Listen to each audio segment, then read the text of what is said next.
রাষ্ট্রদ্রোহ মামলায় সম্মিলিত সনাতনী জাগরণ জোটের মুখপাত্র চিন্ময় কৃষ্ণ দাসের জামিন শুনানির জন্য আবেদন করেছেন সুপ্রিম কোর্টের আইনজীবী রবীন্দ্র ঘোষ।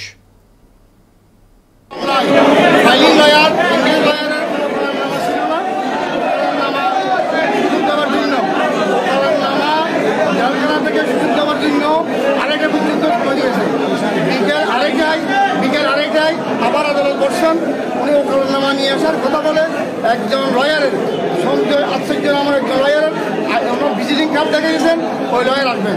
বিজ্ঞা আদালত তখন বললেন ওই লয়ারকে নির্ভয়ে আদালতে নিয়ে আসার জন্য। তখন উনি বারবার টেলিফোন করছেন, টেলিফোন করার পর ওই লয়ার উপস্থিত হয়েছেন। উনি বলছেন আমি শুধু একটা ভিজিটিং কার্ড দিয়েছি, আমি আমার এই লয়ার না, আমি কোনো মামলা দিব না, এই মামলা আমি শুনানিতে অংশগ্রহণ করবো না।